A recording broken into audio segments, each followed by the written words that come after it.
Halo teman semua, nama aku Daniel dan di video kali ini aku akan menjawab salah satu pertanyaan dari subscriber ya teman-teman. Nah, jadi aku sempat beberapa kali post tentang bagaimana sih cara berinvestasi di beberapa platform investasi seperti ada reksadana di Bibit, di Ajaib, ada juga investasi seperti P2P lending Asetku, EasyCash, Uangmi, dan di kedepannya bakal ada beberapa platform-platform lainnya ya teman-teman. Dan kemudian aku sempat ngobrol dengan salah satu subscriber dan beliau adalah Anang Arjam. Beliau juga bertanya kepada aku, kami sempat ngobrol terus beliau ada bertanya, BTW kamu dapat uang segitu dari mana? Apakah kerja dulu? Oke, jadi teman-teman di video ini aku akan ngejelasin beberapa prinsip yang aku lakukan supaya aku bisa mendapatkan uang sehingga bisa aku investasikan ya teman-teman. Nah, jadi sebelumnya aku mau perkenalan diri dulu. Nama aku adalah Daniel dan aku adalah seorang biasa yang kebetulan sedang bekerja di luar negeri. Jadi teman-teman, aku berhasil mencapai financial freedom di usia 23 tahun. Apa yang dimaksud dengan financial freedom? Financial freedom itu adalah kondisi di mana passive income kita udah setara atau lebih besar daripada pengeluaran kita. Jadi kita udah nggak terlalu bergantung sama pekerjaan, dimana kalau misalnya kita nggak bekerja pun passive income-nya udah cukup teman-teman. Nah, tapi dalam kasusku ini, passive income-ku lebih besar daripada pengeluaranku, cuman masih belum jauh lebih besar ya teman-teman. Kalau misalnya udah jauh lebih besar, itu kondisinya udah financial abundance, itu udah di atas lagi, di atas financial freedom.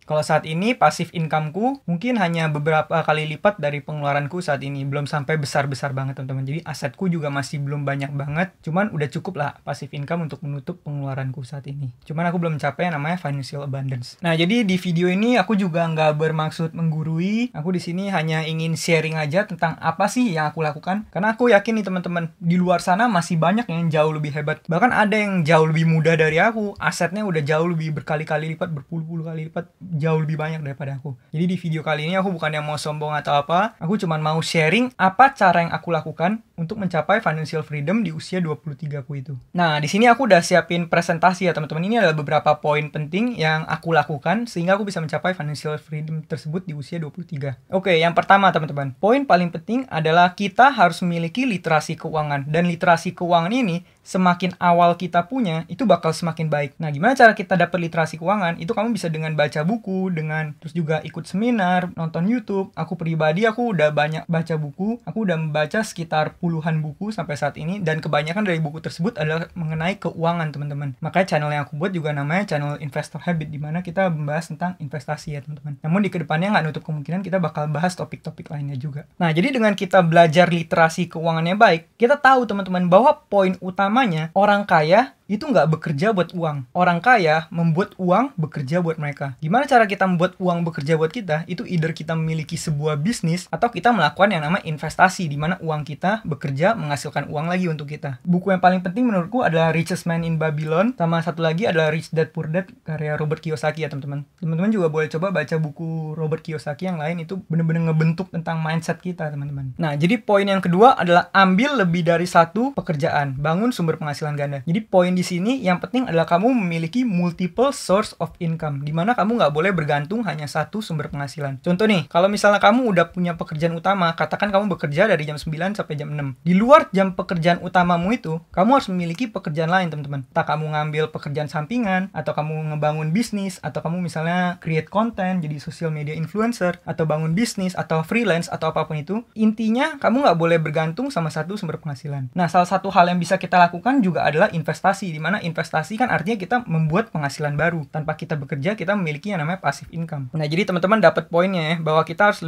memiliki lebih dari satu pekerjaan. Aku pribadi, dulu aku bekerja di 2 perusahaan, teman-teman. Jadi, aku 9 sampai 6 aku kerja di perusahaan yang pertama, dari jam 7 sampai 10 atau kadang 11 aku bekerja di perusahaan yang kedua. Kemudian, uangnya aku gunakan untuk investasi, sehingga uang tersebut menghasilkan uang lagi, teman-teman. Jadi, aku memiliki sumber penghasilan ganda. Dan untuk saat ini, aku hanya memiliki satu pekerjaan, namun aku fokus di mungkin sambil create konten ya teman-teman. Oh ya, bagi teman-teman yang belum follow, boleh follow page kita di IG dan juga TikTok ya teman-teman. Kita juga lumayan grow di situ dan kita setiap hari post konten yang bisa bermanfaat buat teman-teman untuk ngebentuk mindset untuk mencapai sukses teman-teman. Oke, poin berikutnya adalah hidup super duper irit di bawah rata-rata. Ini adalah poin di mana aku paling hebat di sini teman-teman. Aku paling jago dalam hal mengirit. Di mana setiap bulan aku selalu bisa menginvestasikan 80% dari penghasilanku. Kenapa aku bisa melakukan hal itu? Itu karena aku memiliki pengeluaran yang super duper kecil teman-teman. Aku sangat jago dalam hal mengirit, dimana aku kalau ngirit hebat banget teman-teman. Dan kenapa aku bisa melakukan irit ini? Ini karena aku bukan berasal dari keluarga yang kaya, dimana aku jadi dari kecil emang nggak terbiasa untuk bermewah atau apa. Aku selalu mengirit dan juga aku menginvestasikan sebagian besar dari penghasilanku teman-teman. Jadi semua uangku aku gunakan untuk menghasilkan uang lagi teman-teman. Uangku nggak aku pakai buat hal-hal mungkin foya-foya atau belanja barang yang aku nggak perlukan. Semua uangku aku pastikan mereka bekerja menghasilkan uang lagi untukku teman-teman. Makanya channel ini diberi nama Investor Habit, dimana kebiasaan dalam berinvestasi itu yang ditekankan. Dan sebenarnya menginvestasikan 80% dari penghasilan itu cukup lumayan ekstrim ya teman-teman, karena orang kan biasa mungkin disarankan hanya 30%, 40%, tapi aku menginvestasikan 80% dari penghasilanku. Kenapa aku melakukan hal itu? Karena aku sangat seneng yang namanya investasi ini teman-teman. Aku lebih seneng aku ngelihat uangku tumbuh ketimbang aku membelanjakan uang tersebut. Ini mungkin agak sedikit aneh ya teman-teman, tapi mungkin sekali-sekali juga aku reward myself, tapi jarang sih teman-teman. Aku lebih fokus untuk menggunakan uangku menghasilkan uang lagi, karena tujuan utamaku adalah mencapai yang namanya financial freedom atau kebebasan. Oke, poin berikutnya adalah pahami perbedaan aset dan liabilitas. Fokus beli aset, liabilitas belakangan. Nah, bagi teman-teman yang belum tahu, aset sama liabilitas tuh bedanya apa? Aset itu adalah sesuatu yang bisa membawa uang ke kantong kita. Liabilitas adalah sesuatu yang mengeluarkan uang dari kantong kita. Contoh nih, katakan kita punya rumah. Apakah itu aset atau liabilitas? Kalau rumah itu kita sewain, maka rumah tersebut akan menjadi aset teman-teman, dimana rumah itu nanti kan mengalami capital gain. Hari ini kita beli 1M. 5 tahun lagi harga rumah itu udah jadi 2M. Berarti secara nggak langsung kekayaan kita dari 1M jadi 2M teman-teman. Kita mendapatkan 1 miliar dalam 5 tahun tanpa kita bekerja. Itu namanya passive income teman-teman. Itu yang disebut dengan aset. Liabilitas contohnya apa? Liabilitas contohnya kalau misalnya kita beli barang yang mengeluarkan uang dari kantong kita teman-teman. Contohnya kita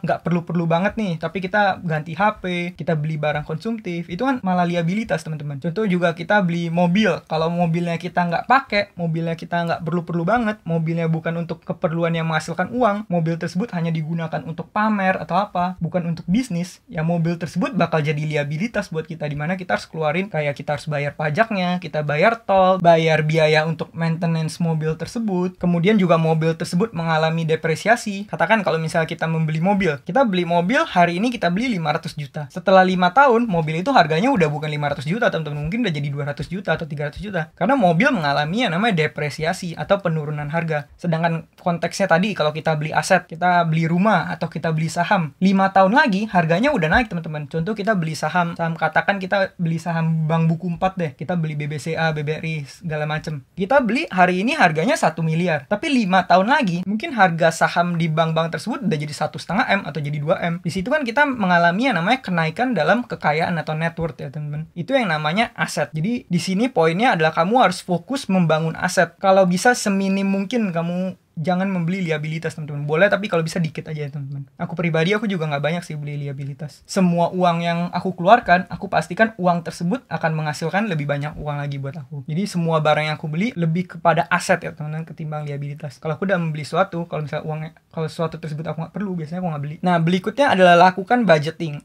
Anggap dirimu adalah sebuah perusahaan. Jadi kita harus melakukan budgeting di mana setiap bulan kita benar-benar tahu berapa uang yang kita hasilkan, berapa uang yang kita keluarkan, apakah net worth kita bertambah, apakah net worth kita berkurang. Kita benar-benar harus tahu ya teman-teman. Kalau misalnya kita pengeluaran kita bocornya kemana aja, gimana cara minimalisir pengeluaran kita. Nah itu semua kita harus tahu ya teman-teman. Kita harus menganggap diri kita itu ibaratnya sebuah perusahaan, di mana perusahaan kan ada ini laba ruginya ya teman-teman. Setiap bulan asetnya bertambah atau berkurang, equity-nya naik atau turun. Kita harus menganggap diri kita sebagai sebuah perusahaan. Jadi ini mungkin hal yang sangat simpel banget, tapi ini berperan penting ya teman-teman kalau kamu pengen membangun kekayaan dalam jangka panjang. Berikutnya adalah pahami perbedaan antara hutang produktif dan utang konsumtif. Jadi sebenarnya hutang itu dibagi menjadi dua teman-teman. Ada yang namanya utang produktif, ada yang namanya utang konsumtif. Jadi utang itu sebenarnya nggak semuanya jahat juga teman-teman. Kalau dari kecil kan kita nggak diajarin soal keuangan, kita taunya semua utang itu kurang baik kan. Tapi sebenarnya utang itu ada utang yang produktif. Utang yang produktif apa? Contohnya kita membeli suatu barang dengan tujuan barang tersebut adalah barang produktif yang bisa menghasilkan uang buat kita. Contoh kita nyicil untuk beli HP, tapi HP tersebut kita gunakan untuk keperluan content creation yang malah menghasilkan uang untuk kita, bahkan uangnya bisa nutupin cicilan bulanannya. Itu yang namanya utang produktif. Contoh utang produktif lain apa? Contohnya seperti kita beli properti dengan menggunakan KPR, terus kemudian properti tersebut disewakan. Itu kan juga kehitungnya utang produktif teman-teman. Nah kalau utang konsumtif ini yang bahaya teman-teman. Utang konsumtif adalah utang yang kita pakai cuman untuk membeli barang konsumtif. Contohnya apa? Contohnya kita pakai utang kartu kredit cuman buat ganti HP, yang bahkan HP tersebut kita nggak perlu, HP kita masih bagus, HP kita masih bisa cukup untuk kita pakai sekarang, kita malah beli HP baru yang bahkan kita nggak gunain, teman-teman. Nah, itu yang jadi utang konsumtif. Jadi kamu harus bisa bedain mana utang produktif, mana utang konsumtif. Kalau utang konsumtif, kamu hindari ya, teman-teman. Kalau bisa kamu jangan sentuh. Kalau utang produktif itu opsional, kamu mau ambil boleh. Kalau kamu ambil itu daya ungkit buat uangmu, tapi kalau kamu nggak ambil itu juga nggak apa-apa. Berikutnya adalah fokus dibangun asetmu. Jadi aset di sini bukan hanya aset fisik ya, teman-teman. Kalau tadi kan kita bahas aset fisik. Di sini adalah aset yang lain juga. Contoh aset lain apa? Itu contohnya ilmu, koneksi kamu, aset digital, bisnis kamu, terus juga katakan misalnya skill kamu, keahlian kamu. Semakin kamu invest di diri kamu, contoh kamu udah punya pengetahuan lebih, koneksimu makin lebih, skillmu makin meningkat, otomatis kamu value-nya bakal makin tinggi. Dan dengan kamu value-nya makin tinggi, kamu bisa menghasilkan lebih banyak uang lagi, teman-teman. Istilahnya kalau kita bekerja di suatu perusahaan, kita akan dibayar sesuai dengan value apa yang kita miliki. Semakin tinggi value yang kamu punya, semakin jago kamu bisa bawa value terhadap suatu perusahaan. Misalnya kamu jago dalam sales, kamu bisa ningkatin sales. Kamu jago digital marketing, kamu bisa bawa traffic ke perusahaan tersebut. Ya maka kamu akan dibayar sesuai dengan problem yang bisa kamu solve, sesuai dengan value yang bisa kamu berikan. Jadi kamu harus fokus invest in yourself, teman-teman. Itu ada tagline dari Investor Habit. Berikutnya, pahami prinsip dalam membeli barang. Jadi yang namanya beli barang, kamu benar-benar harus pastikan kalau kamu beli barang tersebut adalah barang yang bersifat produktif dan bisa menghasilkan uang untuk kamu, teman-teman. Terus kalau bisa kamu hanya membeli value item, di mana price to performance-nya itu paling worth it, teman-teman. Di mana dengan harga yang kamu bayar, kamu bisa dapat value setinggi mungkin. Dan juga kalau misalnya kamu nggak perlu suatu barang, aku rekomendasikan kamu nggak perlu beli sih. Sebaiknya kamu hanya beli barang yang perlu aja. Dan kalau bisa, kamu membeli dengan passive income, teman-teman. Jadi kamu udah investasi nih. Investasimu menghasilkan uang, ada passive income, baru passive income itu boleh kamu gunakan untuk beli barang. Kalau kamu belum punya passive income, jangan beli barang, teman-teman. Fokus dibangun asetmu dulu ya, teman-teman. Berikutnya adalah poin yang lumayan penting, yaitu tunda kesenanganmu. Jadi aku paling jago dalam satu trik ini juga, teman-teman, menunda kesenangan. Dimana aku dalam membeli sesuatu, aku biasanya bisa menunda sampai lama banget, teman-teman. Waktu itu aku masih ingat, aku pengen beli suatu komputer itu harganya 11 juta. Padahal uangku udah cukup untuk membeli komputer tersebut. Namun aku melakukan penundaan pembelian selama 2 tahun. Jadi selama 2 tahun uangnya semua aku invest, aku puter lagi ke bisnis, aku invest.